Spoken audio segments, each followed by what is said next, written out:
Take नवमलाई subscribe गर्नुहोला र 1000 subscriber छिटो पुर्याउन मद्दत गर्नुहोला।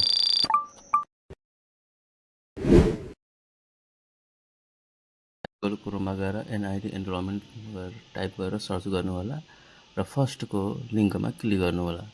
अनि त्यसपछि तपाईले दुईटा अप्सन हेर्नुहुन्छ, लगइन फर इन्डिभिजुअलमा लगइन गर्नुहोला।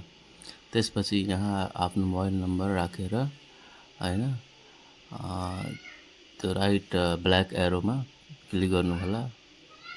अनि त्यसले एउटा ओटिपी पठाउँछ र ओटिपी तपाईले भेरिफाई गर्नुपर्ने हुन्छ। मैले यहाँ नम्बर राख्छु र तपाईको यहाँ म फरवर्ड गर्छु। अब यहाँ मोबाइलमा तपाईको त्यही नम्बरमा ओटिपी आउँछ र ओटिपी राखेर तपाईले त्यो भेरिफाई गर्नुहोला। त्यसपछि तपाईले पहिले अप्लाई गर्नुभएको छ भने त्यसलाई डिलिट गर्नुहोला र त्यसपछि नयाँ एनरोलमेन्टमा तपाईले क्लिक गर्नुहोला। मैले डिलिट गरेँ हैन, नयाँ न्यू इनरोलमेन्टमा तपाईले क्लिक गर्नुहोला। त्यसपछि तपाईले एउटा पपअप देख्नु, त्यसलाई क्लोज गर्नुहोला। म यसलाई क्लोज गर्छु। त्यो टाइपिङको बारेमा, नेपाली टाइपिङको बारेमा भनेको छ यहाँ हैन। त्यसपछि आफ्नो यहाँ नागरिकताको अनुसार तपाईले यहाँ आफ्नो विवरणहरू भर्नुहोला। म भर्छु हैन आफ्नो छिटो। अनि त्यसपछि तपाईले फादर्सको डिटेल भर्नुहोला। यसमा तपाईको फादर्सको नाम थर भए पुग्छ हैन। त्यसपछि नेसनालिटी राख्नुपर्ने हुन्छ। अरु नागरिकता र राष्ट्रिय परिचयपत्र नम्बर चाहिँदैन, त्यो अप्सनल हो। मैले आफ्नो फादरको डिटेल हाल्छु। डिटेल भरिसकेपछि त्यसपछि म फादर्स पर्मानेन्ट एड्रेसमा तपाईको आफ्नो एड्रेस राख्न सक्नुहुन्छ। यहाँ कपी एप्लिकेन्ट्स पर्मानेन्ट एड्रेस छ, त्योमा क्लिक गर्नुहोला। त्यसपछि तपाईले मदर डिटेल त्यसरी नै मदर्सको डिटेल पनि हाल्नुपर्ने हुन्छ, नाम र थर। आमाबुवाको नागरिकता र राष्ट्रिय परिचयपत्र नम्बर चाहिँ अप्सनल हो, त्यो चाहिँदैन। तपाईँ फेरि यो पनि आफ्नो कपी फ्रम एप्लिकेन्ट्स गर्नुहोला। त्यसपछि ग्रान्डफादर डिटेल नाम र थर राख्नुहोला। त्यसपछि ग्रान्डमदर डिटेल्स नाम र थर राख्नुहोला। म राख्दै जान्छु, तपाई पनि आफ्नो नागरिकता अनुसार सबै भर्दै जानुहोला। अनि यो भरिसकेपछि म यहाँ ग्रान्डमदर्सको पनि हाल्छु हैन। यो भरिसकेपछि तपाईले सब डिटेलहरु एकचोटि क्रस चेक गर्नुहोला, केही मिस्टेक त छ कि छैन भनेर। किनकि मिस्टेक भयो भने पछि सच्याउन गाह्रो हुन्छ। त्यसपछि यहाँ तपाईले तल गएर नेक्स्टमा जानुहोला।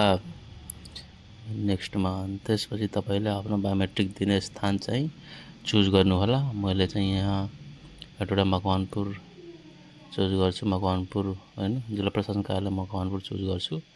अनि त्यसपछि सर्च गर्छु। यस्तो देखाएको छ के त्यसलाई ओके गर्नुहोला हैन। त्यसपछि यहाँ सर्च गर्नुहोला। त्यसपछि तपाईको टाइम स्लटहरु देखाउँछ। टाइम स्लटहरु चाहिँ तपाईले आफ्नो अनुसार तपाईले आफ्नो टाइम स्लट चाहिँ चुज गर्नुहोला हैन। मैले चाहिँ आफ्नो यहाँ चुज गर्छु। अनि त्यसपछि एकचोटि यो सबै डिटेलहरु भेरिफाई गर्नुहोला, क्रस चेक गर्नुहोला, केही मिस्टेक त छ कि छैन भनेर। किनकि सबमिट गरेपछि तपाईले यहाँ चेन्ज गर्न सक्नुहुन्न। यहाँ सबमिट गर्छु। आर यु स्योर फेरि भन्दैछ चेक गर्नलाई, आर यु स्योर भनेर त्यसलाई चाहिँ ओके गर्नुहोला। ओके गरिसकेपछि सबमिट हुन्छ। अनि फेरि तपाईले आफ्नो डिटेल चाहिँ एडिट गर्न सक्नुहुन्न। यो तपाईको सबमिट भइसकेको छ र यसलाई तपाईले डाउनलोड गर्नुपर्ने हुन्छ हैन। यो पीडीएफ मा डाउनलोड हुन्छ। पछि तपाईले हार्ड कपीमा प्रिन्ट गरेर तपाईले राखिएको बायोमेट्रिक दिने स्थानमा जानुपर्ने हुन्छ। मैले चाहिँ यसलाई प्रिन्ट गर्छु।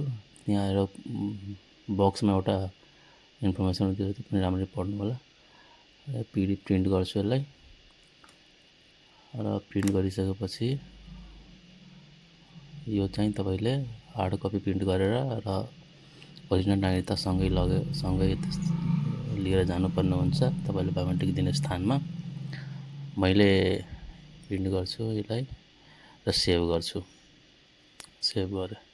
यति हो तपाईले गर्नुपर्ने हैन। अब सेभ भएको छैन छ कि छैन भनेर एकचोटि तपाईँले यकिन गर्नु होला। त कहाँ सेभ गर्नुभएको छ म हेर्छु। सेभ गरेको सेभ भइसकेको छ होइन। यसलाई प्रिन्ट गरेर होइन यो बक्सको चाहिँ डिटेल पढ्नु होला, के अनिवार्य रूपमा लगाउनु पर्ने हुन्छ, नागरिकता अनिवार्य छ, नागरिकता आवश्यक लगाउनु होला। र यो यो प्रिन्ट गरेर त्यसलाई निवेदकको दस्तखत या आफ्नो साइन गरेर यसलाई र आफ्नो नागरिकता ओरिजिनल नागरिकता सँगै लिएर आफ्नो बायोमेट्रिक दिने स्थानमा जानु होला।